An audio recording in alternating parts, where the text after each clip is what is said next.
మరి ఈ దినానికి ఒక ప్రత్యేక ప్రాధాన్యత ఉంది. ప్రియులు, మరి మన యొక్క భారతదేశంలో మొట్టమొదటి ప్రధానమంత్రిగా చేసినటువంటి మరి గనులుగా ఎంచబడినటువంటి జవహర్లాల్ నెహ్రూ గారు భారతదేశంలో మరి వారి దేశానికి అందించినటువంటి సేవలను గుర్తించి ఆయన జన్మదినమును మరి బాలల దినోత్సవంగా నవంబర్ 14th మరి ఈ విధంగా పాటిస్తూ ఉంటారు. కనుక ఈ విషయం మనందరికీ తెలుసు. ఆయన దేశంలో మరి అందించినటువంటి సేవలను దాదాపుగా మరి ఈయన చేసినటువంటి కార్యక్రమాలు కావచ్చు, లేదా ఆయన చేసినటువంటి పనులు కావచ్చు, మరి ఏకదాటిగా మరి 1947 నుంచి 64 వరకు 1964 వరకు ప్రధానమంత్రిగా భారతదేశానికి ఎన్నలేనటువంటి సేవలు అందించారు. ఆయన గొప్పతనాన్ని జ్ఞాపకం చేసుకొని ఆయన జన్మదినాన్ని బాలల దినోత్సవంగా పిలుస్తూ ఉంటారు. అయితే ఈ బాలల దినోత్సవానికి లోకానుసారముగా దేశము పరంగా మనం చూస్తున్నప్పుడు చాలా విషయాలు మనం జ్ఞాపకం చేసుకోవచ్చు. అదే రీతిగా మరి దేవుని సన్నిధానంలో బిడ్డలను ఈ రీతిగా పెంచవచ్చు. మరి రాబోయే తరాలకు మందిరావరణంలో సర్వసాధారణంగా దేశంలో కూడా రాజకీయ పరంగా మనం ఆలోచన చేస్తున్నప్పుడు మీరు ఆలోచన చేయండి. ఒక దేశ ప్రధానమంత్రి ఏకదాటిగా 16 సంవత్సరాలు చేసినటువంటి ప్రధానమంత్రి యొక్క జన్మదినాన్ని బాలల దినోత్సవంగా ఎందుకు అభివర్ణించారు అని ఆలోచన చేస్తే, ఇప్పుడు చూడండి, భారతదేశంలో ఓటు హక్కు ఎన్నో సంవత్సరంలో ఇస్తారు? 19 అంటే దాదాపుగా 18 నుండి 19 సంవత్సరంలో అడుగుపెట్టినప్పుడు ఓటు హక్కు వస్తుంది. అంతవరకు ఒక బాలుడు దేశంలో హక్కు కలిగిన వాడు కాదు అని చాలా మంది అంటారు. అంటే ఓటు హక్కు కలిగినప్పుడు మన భారతదేశ పౌరుడిగా సర్వ హక్కులు సంపాదించుకున్నామంటారు. అంతవరకు వారు మైనర్స్ 18 సంవత్సరం నిండిన తర్వాత మేజర్స్గా ఎంచబడతారు. అప్పుడు మాత్రమే భారతదేశంలో గుర్తింపు కలిగినటువంటి బిడ్డలు అంటాం. ఎన్ని ఆధార్ కార్డులు ఉన్నా, ఏ ఆధార్ కార్డులు ఉన్నా గుర్తింపు లేనటువంటి బిడ్డలే. అంటే మీరు ఆలోచన చేయండి, ఒక దేశ ప్రధాని యొక్క జన్మదినాన్ని ఎందుకు అంత ప్రాధాన్యతనిచ్చారు అని ఆలోచన చేస్తే, ఇప్పుడు మనము బైబిల్ పరంగా ఆలోచించేద్దాం. బైబిల్లో మరి చంటి బిడ్డలకు దేవుడు ఇచ్చినటువంటి ప్రాధాన్యత ఏంటి? చాలా మంది తల్లిదండ్రులు సండే స్కూల్ అనగానే మా పిల్లల్ని ఏం పంపిస్తామండి, చిన్నపిల్లలు కదా, వారి పెద్దవారు అయిన తర్వాత ఖచ్చితంగా వారిని మేము పంపిస్తాం. వారికి అవగాహన వచ్చిన తర్వాత, వాక్యం మీద పట్టు వచ్చిన తర్వాత, అంటే మంచేదో చెడేదో తెలిసిన తర్వాత వాడిని పంపిస్తామంటాం. మంచేదో చెడేదో తెలిసేలోపే వాడు మన చేతుల్లో నుంచి జారిపోతాడు. కనుక బాలుడు నడవలసిన త్రోవను వాడికి నేర్పుము, వాడు పెద్దవాడైన తర్వాత దాని నుండి తొలగిపోడు అని చెప్పినటువంటి గొప్ప వ్యక్తి ఎవరు అని ఆలోచన చేస్తే, మరి ఇజ్రాయేల్ ప్రజలను పరిపాలించినటువంటి సొలొమోను రాజు గారే చెప్పారు. మరి ఈయన బిడ్డల గురించి ఎంత చక్కగా చెప్పినటువంటి సొలొమోను గురించి మనం ఆలోచన చేస్తున్నప్పుడు, ఇక్కడ ఈనాడు చదవబడినటువంటి లేఖన భాగంలో ఒక చిన్న విషయాన్ని నేను క్లుప్తంగా 3 ఎగ్జాంపుల్ ద్వారా నేను ముగించడానికి ఇష్టపడుతూ ఉన్నాను. గమనించండి, చదవబడినటువంటి లేఖన భాగంలో మనం జ్ఞాపకం చేసుకుంటున్నప్పుడు చూడండి, 3వ అధ్యాయం 11-12 వచనాలు చదివితే, ఐశ్వర్యమునైనను నీ శత్రువుల ప్రాణమునైనను అడగగా న్యాయములను గ్రహించుటకు వివేకమును అనుగ్రహించమని నీవు అడిగితివి. నీవు ఎలాగున అడిగినందున నీ మనవి ఆలకించుచున్నాను. బుద్ధి వివేకము గల హృదయము నీకు ఇచ్చుచున్నాను. పూర్వీకులలో నీ వంటి వాడు ఒక్కడును లేడు, ఇక మీదట నీ వంటి వాడు ఒక్కడును ఉండడు. ఎవరితో మాట్లాడుతున్నాడు దేవుడు అని అంటే, దావీదు కుమారుడైనటువంటి సొలొమోను దేవుని సన్నిధిలో ప్రార్థన చేశాడట. ఏమని ప్రార్థన చేశాడు? అయ్యా, నేను జ్ఞానం లేని వాడిని, నాకు అంటే రాజ్య పరిపాలన మీద అవగాహన లేదు, నేను చాలా జ్ఞానహీనుడిగా ఉన్నాను. నా తండ్రి ఇశ్రాయేలు ప్రజలకు 2వ రాజుగా ఉన్నాడు. ఇశ్రాయేలు ప్రజలను నడిపించడం అంటే అంత ఆసమస్య విషయం కాదు. ఈరోజు ప్రపంచంలో మరి అగ్రరాజ్యంగా పిలువబడుతున్నటువంటి అమెరికాలో ఉన్నటువంటి ఐక్యరాజ్య సమితిలో మరి అంత అథారిటీ కలిగినటువంటి అమెరికా కూడా ఇశ్రాయేల్ దేశాన్ని చూసి ఏం చేస్తుంది? భయపడుతుంది. ఎందుకో తెలుసా? అది దేవుడి సర్వశక్తి కలిగినటువంటి దేవుడి జన్మస్థలము మాత్రమే కాదు, దేవుడు ఏర్పాటు చేసుకున్నటువంటి ప్రదేశము కనుక ఇశ్రాయేల్ దేశం అంటే చాలా మందికి భయము. అగ్రరాజ్యంగా పిలువబడేటువంటి అమెరికా కూడా చాలా చిన్నదిగా కనబడుతుంది ఇశ్రాయేల్ దేశం దగ్గర. అంటే మీరు జ్ఞాపకం చేసుకుంటూ, దేవుడు ఏర్పాటు చేసుకున్నటువంటి బిడ్డలు ఖచ్చితంగా ప్రయోజకులు అవుతారు, వారు రాబోయే తరాలకు మాదిరికరంగా ఉంటారు అనడంలో ఏ విధమైనటువంటి అనుమానము లేదు. పిల్లలు జ్ఞాపకం చేసుకోండి, సొలొమోను దేవుని సన్నిధిలో ప్రార్థన చేశాడు, దేవుడు అన్నాడు సరే అన్నాడు అంతే. కొన్ని దినాలు అయిపోయింది, కొన్ని సంవత్సరాలు అయిపోయింది. అంటే సొలొమోను దినదినము పెరిగి పెద్దవాడయ్యాడు, దేవుని జ్ఞానం పొందుకున్నాడు, రాజ్య పరిపాలన చేస్తూ ఉన్నాడు. అంటే ఈ రోజు మీ పిల్లలు దేవుని మందిరంలో సండే స్కూల్లో వారు క్రమబద్ధీకరించబడుతూ ఉంటారు, సరి చేయబడతారు. వాక్యము ద్వారా వారు కట్టుదిట్టముగా అంటే భద్రపరచబడతారు. ఒకవేళ ఏది మంచో ఏది చెడో లోకములో మనం చెబుతున్నప్పుడు లోకములో ఉన్నదంతా కూడా భయంకరమైనటువంటి దుస్థితి, కానీ దేవుని మందిరంలోకి వచ్చేటప్పటికి వాక్యము వారిని సరి చేస్తూ ఉంది, వారిని మంచి మార్గంలో నడవడానికి ఖండితముగా బోధిస్తూ ఉంది. అందుకని కొన్నిసార్లు మన జీవితాలు వాక్యానికి లోబడడానికి ఇష్టపడము. అవి చాలా కుటుంబాలు ఎలా ఉంటాయంటే తండ్రి తల్లి వక్ర మార్గంలో నడుస్తూ ఉంటారు, వీళ్ళు సరిగ్గా నడవలేక పిల్లలు కూడా ఏం చేస్తారు, సరి చేయలేరు, వారికి బైబిల్ చెప్పలేరు. కానీ దేవుని మందిరానికి వచ్చేటప్పటికి ఆలోచన చేయండి, భక్తుడైన దావీదు పడిపోయాడు, దావీదు యొక్క కుటుంబం అస్తవ్యస్తంగా ఉంది. కానీ బిడ్డ విషయంకి వచ్చేటప్పటికి సొలొమోను దేవుడి సన్నిధిలో ప్రార్థన చేశాడు, అయ్యా నాకేమీ రాదు అంటే దేవుడు అన్నాడు, నువ్వు బలం అడగలేదు, శత్రువులు ప్రాణాలను అడగలేదు, ఆస్తి అడగలేదు, జ్ఞానం అడిగావు కనుక నీకు జ్ఞానంతో పాటు అన్ని కూడా ఇస్తానని దేవుడు వాగ్దానం చేశాడు. అయితే మీరు జ్ఞాపకం చేసుకోండి, సొలొమోను రాజ్య పరిపాలన చేస్తూ ఉన్నాడు. పరిపాలన చేస్తున్నప్పుడు శాపాదేశపు రాణి అనేటువంటి ఒక రాణి వచ్చింది. రాణి వచ్చినప్పుడు ఆమె పిల్లలు జాగ్రత్త ఉండాలి మీరే. ఒక రాణి గారు రాజు గారిని కొద్దిగా ఇబ్బంది పెట్టాలని, కొన్ని చిక్కుముడులతో కూడిన ప్రశ్నలు అడగాలని అక్కడికి వచ్చింది. మొట్టమొదటిగా వచ్చినప్పుడు అంతకు ముందు జరిగినటువంటి ఒక చిన్న సంఘటన ఏంటంటే, రాజుగారు అంతఃపురంలో ఉన్నారట. అంతఃపురంలో ఉంటే అంతఃపురంలో పాపం చాలా సౌలభ్యకరమైనటువంటి వాతావరణం ఉంటుంది కదా, చాలా చక్కగా ఉంటుంది, అన్ని సౌకర్యాలు ఉంటాయి కనుక రాజుగారికి ఎక్కడో చిన్న డిస్టర్బెన్స్ వస్తూ ఉంది, ఏదో తెలియనటువంటి శబ్దం వస్తూ ఉంది. వస్తూ ఉంటే రాజుగారికి చాలా కోపం వస్తుంది. అరే నేను అంతఃపురంలో నేను చక్కగా విశ్రాంతి తీసుకుంటూ ఉన్నాను, ఏదో తెలియనటువంటి శబ్దం నాకు వినబడుతుందని అలా దీర్ఘంగా తన అంతఃపురం అంతా కూడా అలా చుట్టూ చూస్తున్నప్పుడు తన గదిలో విశ్రాంతి తీసుకున్నటువంటి స్థలంలో ఒక తేనెటీగ కనపడిందట, ఒక తుమ్మిది కనపడిందట. అలా చూడగానే రాజుకి కోపం వచ్చి దాన్ని లటక్కను పట్టుకున్నాడట. దేని పట్టుకున్నాడు? పట్టుకున్నాడట. పట్టుకోగానే రాజా నీవు చాలా జ్ఞానం కలిగిన వాడివి, చెట్ల గురించి, పక్షుల గురించి, పురుగుల గురించి, అన్ని జీవుల గురించి నీకు అన్నిటి గురించి తెలుసు కదా, వాటి శబ్దాలు ఏంటో తెలుసు, వాటి నడవడిక ఏంటో తెలుసు. అయ్యా నోరు లేని జీవిని కదా, ప్రాణం లేని అంటే నాకు పెద్దగా నీతో పోట్లాడడం రాదు కదా, అయ్యా నువ్వు చాలా తెలివి కలిగిన వాడు కదా, నేను చాలా చిన్నదాన్ని, బలవంతుడైన నీతో నేను పనికిరాడలేను, కనుక నన్ను వదిలేస్తే ఇంకెన్నడూ కూడా నీ జోలికి నేను రాను, నీకే హాని చెయ్యను అని చెబుతూ వెళ్ళిపోతూ అలా వెళ్ళిపోయి రాజు వైపు తిరిగి అన్నదట, పిల్లలు జాగ్రత్తగా వినాలి, ఆ చిన్న తుమ్మిది అన్నదట ఏమన్నా తెలుసా, ఇదిగో రాజా ఖచ్చితంగా ఒకరోజు నేను నీకు సహాయం చేస్తాను అన్నదట. రాజు అనుకున్నట్టు ఇలా చూసి, పిచ్చిదానిలాగా ఉన్నావు, నువ్వు చిన్నదానివి కదా, నువ్వు చాలా చిన్నదానివి, నువ్వు నాకేం సహాయం చేస్తావు, నువ్వు నాకేం మేలు చేస్తావు, అయినా నిన్ను వదిలేయడమే పెద్ద గొప్ప, వెళ్ళిపో అని కోపంగా అన్నాడట. ఆ తుమ్మి దగ్గర వెళ్ళిపోయిందట. వెళ్ళిపోయిన తర్వాత ఈలోగా ఐగుప్తు దేశం నుండి కొంతమంది పరివారం వచ్చారు. వచ్చిన తర్వాత సొలొమోను అంటే రాజు దగ్గరికి వచ్చారట. రాజు దగ్గరికి వచ్చినప్పుడు, రాజా నువ్వు చాలా గొప్పవాడవని, జ్ఞానం కలిగిన వాడని, తెలివైన వాడవని, చిన్నతనం నుంచి దేవుని సన్నిధిలో భయభక్తులతో పెరిగామని అన్ని విధాలు మేము తెలుసుకున్నాం. అయితే నీ అంత గొప్పవాడి లోకంలో ఎక్కడా లేడని విన్నాము కనుక మేము కొన్ని ప్రశ్నలు వేస్తాం, వాటి కానీ ఖచ్చితంగా మీరు చెబితే, సమాధానం చెబితే మీరు గొప్పలే అన్నారట. మొట్టమొదటి ప్రశ్న జాగ్రత్తగా విన్నారు, మీరు చెప్పాలనుకున్నారు, ఓకేనా? మొట్టమొదటి ప్రశ్న ఆవిడ అన్నదట, ఒక సన్నటి సూది బాగా సన్నగా ఉన్నటువంటి ఒక, ఇప్పుడు ఉంటాయి కదా ముత్యాలు ఉంటాయి కదా, ముత్యాలు వరాసుగా బేడ్చి వాటన్నిటిని కూడా ఒక దండలాగా బేడ్చి, మధ్యలో దారం లేదు, దండలాగా పొడవుగా బేడ్చింది. రాజా ఈ సన్నటి రంధ్రంలో నుండి ఒక చక్కటి థ్రెడ్, ఒక దారాన్ని నువ్వు సమకూర్చగలిగితే నీ అంత గొప్ప జ్ఞానం కలిగిన వాడు, తెలివైన వాడు ఈ లోకంలో లేడు అని నేను ఒప్పుకుంటాను. ఇది నీకు మొదటి పరీక్ష. పిల్లలు అర్థమవుతుందా? మంచి ముత్యాలన్నీ కూడా వరాసగా పేర్చి దారమును నీవు అందులో నుంచి నువ్వు చేయగలిగి తోర్చగలిగితే నువ్వు గొప్పోడివి అన్నదట.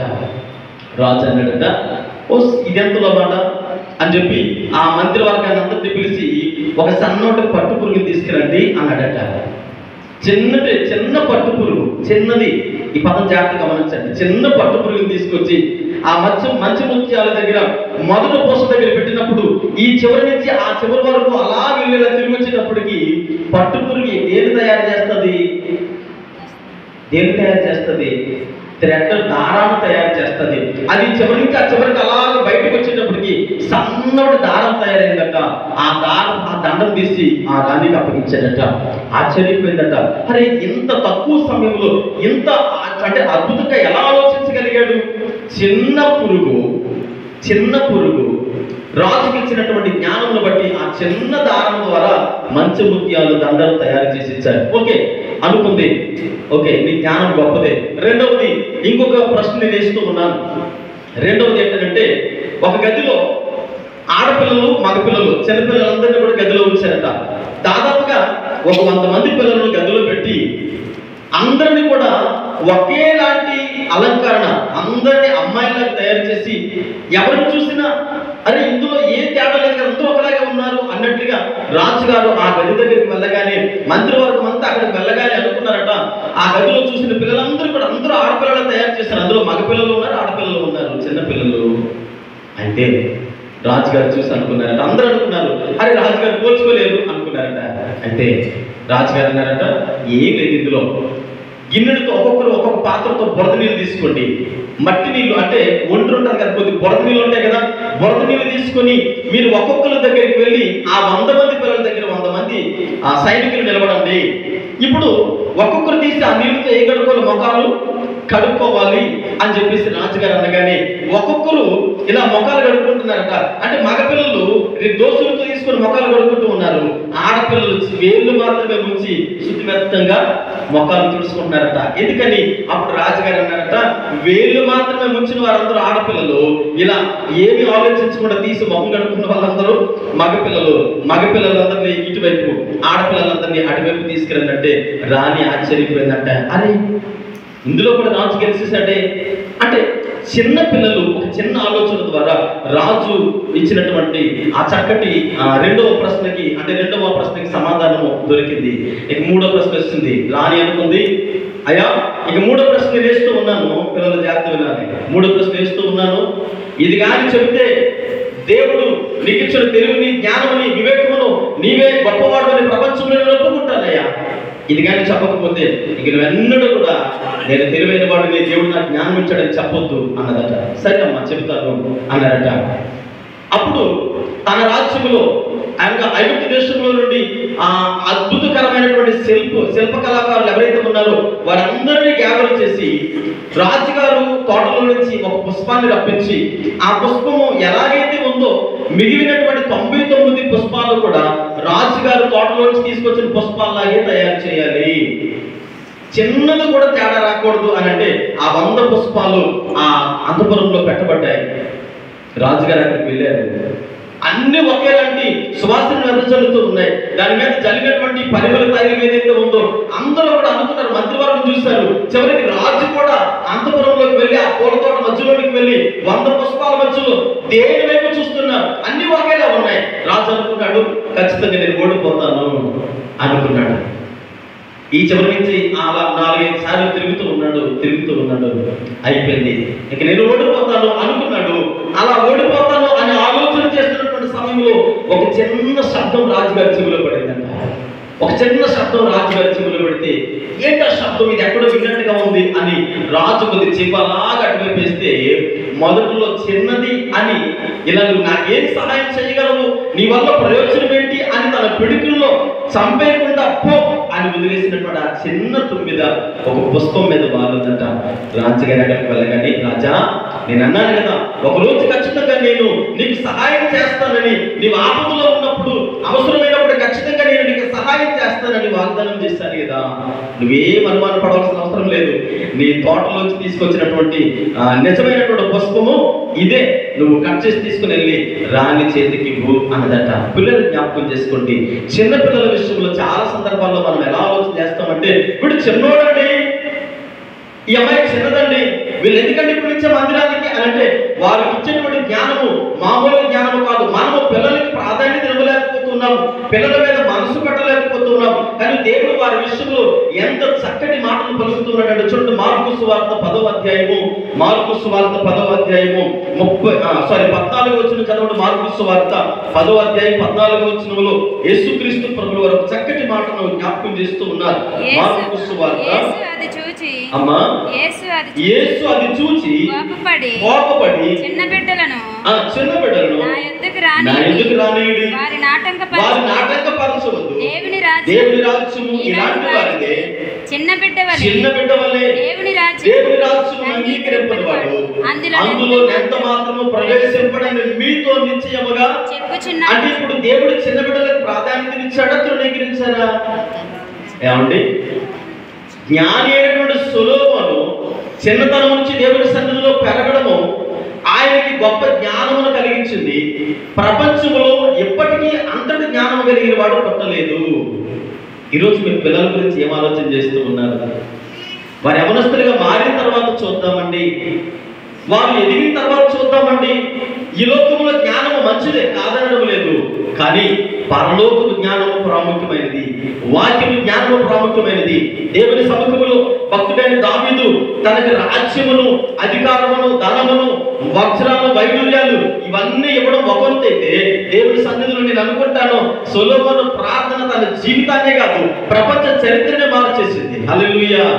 ఈరోజు నేను అనుకుంటాను మీ పిల్లలు రాబోయే తరాలకు ఆశీర్వాదములకు కారకులుగా ఉండాలి. వాడి జ్ఞానము లేనివాడు, లేదంటే వెర్రివాడు, తెలివి లేనివాడు, మాట నేర్పడతనము లేనివాడు అని మీరు అనుకోవచ్చు. కానీ దేవుడు వారి పట్ల ఒక ప్రత్యేకమైన ప్రణాళిక ఉంచాడు. చిన్న తుమ్మిద రాజుకి ఎలాంటి సమయంలో ఉపయోగపడింది? మీ పిల్లలు చిన్నవారే కావచ్చు. నేను ఒక మాట చెప్తాను చూడండి.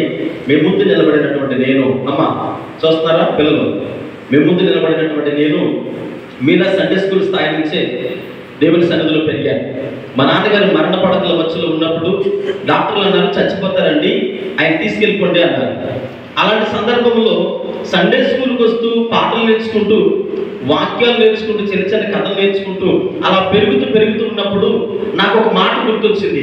అరే, దేవుడి సన్నిధానంలో ప్రార్థన చేస్తే మరణ పడకలు అంటే చనిపోవడానికి సిద్ధంగా ఉన్న వాళ్ళు కూడా దేవుడు కాపాడుతాడట అని ఆ మాట నాకు జ్ఞాపకం వచ్చినప్పుడు 3 కిలోమీటర్ల దూరం సైకిల్ దొక్కుని వెళ్ళి మా పాస్టర్ గారిని పిలుచుకొచ్చాను. పాస్టర్ గారండి, మా నాన్నగారు చనిపోతారట, నేను అప్పుడు 9th క్లాస్ చదువుతూ ఉన్నాను, చచ్చిపోతారంటండి, డాక్టర్ గారు చెప్తున్నారంటే. పాస్టర్ గారు నాతో పాటు వచ్చారు, మా ఆత్మీయ తండ్రి గారు నాతో పాటు వచ్చి మా నాన్నగారు ఇలా అంటే బయట ఉన్నాడు, ఇంటికి బయట తీస్తారు. అక్కడ పాస్టర్ గారు వచ్చారు. మా అమ్మమ్మలు కానీ, తాతయ్యలు కానీ, మా అత్తలు కానీ, మా బాబాయిలు కానీ, పిల్లలు కానీ ఎవ్వరూ కూడా దగ్గరికి రాలేదు. ఎందుకంటే కలరా వ్యాధితో ఉన్నారు, వాంతులు విరోచనాలు. అప్పటికే మా ఊళ్ళో 16 మంది చనిపోయారు. చనిపోతే మా నాన్న 17వ వ్యక్తి అయ్యేవాడేమో. పాస్టర్ గారు మా నాన్నమ్మ అంత దూరం నుంచి ఇసిరేది ఓఆర్ఎస్ ప్యాకెట్లు, ఇది కలిపేసి పట్టండి వేడి నీళ్ళు అని ఇసిరేసి పోయేది. మా అమ్మగారు, నేను, మా తమ్ముళ్ళు అలా ఏడ్చుకుంటూ ఉండేవారు. మా నాన్నగారు చనిపోతే మా పరిస్థితి ఏంటంటే, నేను సండే స్కూల్లో విన్న మాట, మరణకరమైన స్థితిలో కూడా ప్రార్థన చేస్తే దేవుడు కాపాడుతాడట అని చిన్నతనంలో నా మనసులో నాటబడిన ఆ విత్తనము మా పాస్టర్ గారిని తీసుకొచ్చి మా నాన్నగారి దగ్గరికి ఇస్తే పాస్టర్ గారు వచ్చి మంచం దండ మీద కూర్చున్నారు. మా నాన్నమ్మ ఎక్కడ ఉంది? దూరంగా నిలబడి పిలిచి, అంటే 9 మాసాలు తన గర్భంలో దాచుకున్నటువంటి తల్లి దూరంగా నిలబడి పిలిచి వెళ్ళిపోతే మా నాన్నగారి దగ్గరికి వచ్చి పక్కన కూర్చొని తన చేతితో మా నాన్నగారి యొక్క గుండెల మీద, అంటే తల మీద, గుండెల మీద చేయిబెట్టి నూనె రాసి ప్రార్థన చేసి పాస్టర్ గారు అన్నారు, ఏం కాదు నోకరాజు, దేవుడు నిన్ను కాపాడుతాడు.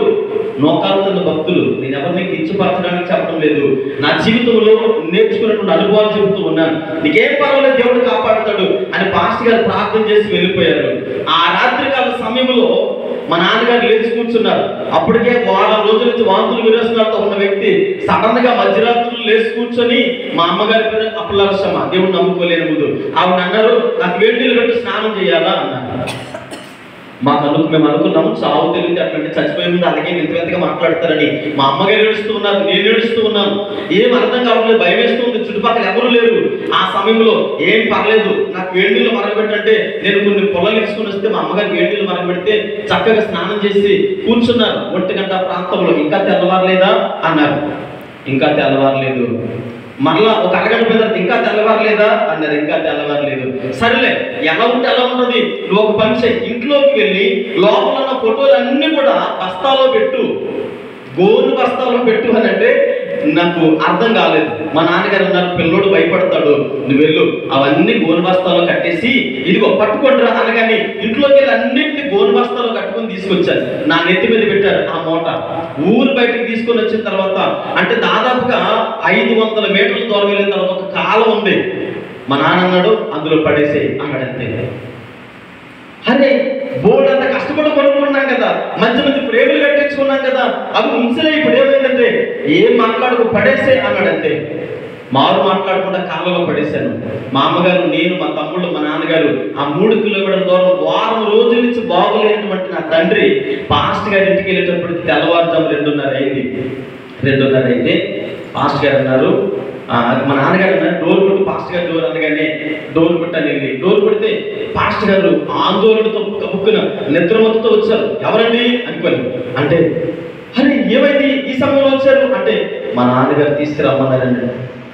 వారం రోజుల నుంచి వార్తలు వేసుకుని వెళ్తున్నాయి కదా, ఏమైంది అని అంటే నాకు కానీ మా అమ్మగారికి కానీ చెప్పలేనటువంటి విషయము మా నాన్నగారు ఏం చెప్పారు తెలుసా? అయ్యగారు అంటే, మీరు ప్రార్థన చేసి వచ్చేసారు, తెల్లటి అంగి వేసుకొని మరి మీరే వచ్చి నన్ను కూర్చోబెట్టి ఇంజక్షన్ వేసి వెళ్ళిపోయారు కదా అంటే, నేను అనుకున్నాను ఇంతవరకు నేను నమ్మిన వారు ఎవరు నన్ను రక్షించలేదు.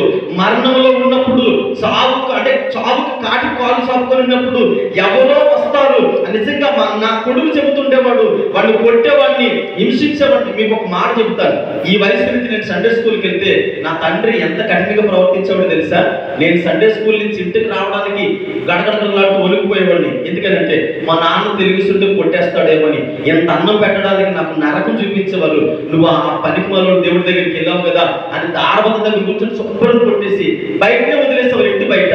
ఈ రోజుకి నేను గర్వంగా చెప్పుకోగలను, నా దేవుడు నాకు నేర్పించినటువంటి అనుభవాలు. హల్లెలూయా, హల్లెలూయా. అంటే నా తండ్రి అన్నాడు, ఈ దేవుడు గొప్పవాడని నేను ఇప్పుడు అంగీకరిస్తూ ఉన్నాను. అయ్యా, నేను చచ్చే వరకు ఏ విషయంలో కూడా వెనకాడను, చావైనా బ్రతికైనా ఈయనలోనే ఈ దేవుడు గొప్పవాడయ్యానని బ్రతికించాడు. పిల్లల జ్ఞాపకం చేసుకోండి, చిన్న పిల్లలనే చిన్నతనంలో దేవుని వాక్యం నాటబడితే వారు పెరిగి పెద్దవారైనప్పుడు ఎన్ని కష్టాలు వచ్చినా, ఎన్ని పరిస్థితులు ఎదురైనా, ఈరోజు నేను అనుకుంటాను మధ్యలో యవ్వన బిడ్డలుగా ఎదిగిన తర్వాత లోకముతో వాడు కట్టబడతాడు, లోకముతో ముడిపడిపోతాడు. వాడికి ఎలా ఉంటాడో తెలుసా? సగం లోకము సగం వాక్యము. అతికి తెలివితే అట్లా అంటాయి కదా, అతికి తెలివితే అట్లా అంటాం కదా. వారికి ఏమని చెప్పు, మాకు అన్ని తెలుసు అని అంటాడు. పట్టు చెబితే అక్షరం కూడదు. మీకు అర్థమవుతుందా? పొట్ట చెప్తే అక్షరం ఉండదు, వాక్యం జ్ఞానం ఉండదు. కానీ అతికి తెలివితే అంటారు, లోకానుసరమైన జ్ఞానం సంపాదించుకుంటాడు, వాక్యం జ్ఞానం ఉండదు. దేవుని సన్నిధిలో పెరిగిన బిడ్డలు మీరు ఎవరినైనా టచ్ చేసి చూడండి, వారి వాక్య విధానం, వారి మాట విధానం, వారి నడవడిక విధానం వేరు, వారి భక్తి జీవితం వేరు. నేను ఎందుకు చెబుతున్నానంటే, చంటి బిడ్డలు దేవుని సన్నిధిలో నాటండి. వారు పెరిగి పెద్దవారైనప్పుడు విస్తారమైన వృక్షాలుగా మలచబడతారు, అనేకులకు ఆశ్రయపురాలుగా ఉంటారు. పిల్లలు జ్ఞాపకం చేసుకోండి. 9 చిన్నదే, పిల్లలు చిన్నవాళ్ళే. జ్ఞాపకం చేసుకోండి. రాబోయే తరాలకు నేను అనుకుంటాను, ఈ పిల్లలు రాబోయే తరాలకు దేవుడు పాలకులుగానే నిర్మిస్తాడు, లేదా మరి బోధకులుగానైనా. నేను ఎవరి దగ్గర విన్నాను, ఒక దైవజనుడు అంటాడు, ఏమంటాడంటే, మీ పిల్లలు అయితే పరిపాలకులుగానైనా కావాలి, లేదా మరి చక్కటి బోధకులైనా కావాలి అంటాడు. అందుకని ఈరోజు చూడండి, కొన్ని సంఘాల్లో పాలకులు ఎలా ఉంటారో తెలుసండి. పాలకులు అంటే మీకు తెలుసు కదా, అధికారులు ఎలా ఉంటారు? వాక్యం ఉండదు, భయభక్తులు ఉండవు, క్రమం ఉండదు, విధేయత ఉండదు. దేవుని మందిరం అంటే అదొక క్లబ్బు. మీకు తెలుసా ఏంటి క్లబ్ అంటే? రాబడి, ఖర్చు, ఇవే కొద్దిగా ఇబ్బందికరమైన మాటలే. కానీ వాక్యములు పెరిగిన వారు ఎలా ఉంటారు తెలుసా? మొదటి ప్రాధాన్యత ఎవరికి ఇస్తారు? దేవునికి ఇస్తారు. వాళ్ళకి వీళ్ళకి వ్యత్యాసం అని నేను అంటాను. ఈ పిల్లలు పెరిగి పెద్దవారైనప్పుడు అనేక కుటుంబాలకు మాదిరికరంగా పెరుగుతారు, అనేకులను దేవుని సన్నిధికి నడిపించే వారిగా ఉంటారు. పిల్లలకి చూడండి, సొలొమోను చిన్నతనం నుంచి పెరిగిన విధానము దేవుని సన్నిధిలో రాణి అంటది, అయ్యా నీలాంటి తెలివి, నీలాంటి జ్ఞానము, నీలాంటి భయభక్తులు ఎక్కడ కూడా లేవు. మరి మీ పిల్లల్ని అలా పెంచడానికి ఇష్టపడుతూ ఉన్నారా? ఒకవేళ ఎంతవరకు సండే స్కూల్కి ఒకవేళ పంపించకపోతే నా మాటలు కాదు, యేసుక్రీస్తు ప్రభువు వారు అంటారు, మీ బిడ్డలను నా ఎదుగు రానివ్వండి, వాటిని ఆటంక ఆటంకపరచొద్దు, దేవుని మందిరాన్ని పంపించండి. ఇంకేమైనా అభ్యంతరాలు ఉంటే వాక్యము తేట తెల్లపరుస్తుంది, బిడ్డలను పంపించండి. మరి చూడండి, దేశాన్ని 16 సంవత్సరాలు ఏకదాటిగా పరిపాలించినటువంటి ప్రధానమంత్రిగా మరి నెహ్రూ గారు పిలువబడ్డారు. పిల్లలంటే చాలా ఇష్టపడారు. అలాంటి వ్యక్తి యొక్క జన్మదినాన్ని చంటి బిడ్డలకు ముడిపెట్టారంటే దాని వెనక ఉన్నటువంటి పరమార్థం ఏంటో తెలుసా? ఓటకు పిల్లలకు ఉండదు, కానీ పిల్లలే రాబోయే కాలానికి ఆశీర్వాదకారకులుగా ఉంటారనేది ఆయన అర్థము. ఈనాటి పౌరులే రేపటి, ఈనాటి బాలలే రేపటి పౌరులు. ఈనాడు బాలుడుగా ఉండవలసినటువంటి క్రమం లేకపోతే పౌరుడైన తర్వాత దేశం అంటే ఏంటో తెలియదు, భక్తి అంటే ఏంటో తెలియదు, క్రమం అంటే ఏంటో తెలియదు. అందుకని బాలుడుగా ఉన్నప్పుడే వాడిని ఏం చేయాలి? వాక్యములో పెంచాలి. బాలుడు నడవలసిన ద్రోహం వానికి నేర్పుము, పెద్దవాడైన తర్వాత ఈనాటి బాలలే రేపటి పౌరులు. ఆ పౌరులే దేశాన్ని పరిపాలించేవారు, దేశాన్ని కట్టేవారు, అనేకులకు మాదిరికరంగా నిలబడేవారు. కనుక ప్రియులను జ్ఞాపకం చేస్తుంది. బాలల దినోత్సవ సందర్భంగా నేను అంటాను, దేవుని సేవకుడిగా మీ పిల్లలను వాక్య క్రమంలో పెంచండి, దేవుని మందిరంలో పెంచండి, ప్రార్థనాపూర్వకంగా పెంచండి. ఖచ్చితంగా రాబోయే కాలంలో వారు అనేకులకు మాదిరికరంగా ఉంటారని ఆశిస్తూ, మరి సొలొమోను లాంటి జ్ఞానము, తెలివి, వివేకము మన బిడ్డలకు దేవుడు సమృద్ధిగా అనుగ్రహించునుగాక. సమయం ఇచ్చినటువంటి ప్రియులు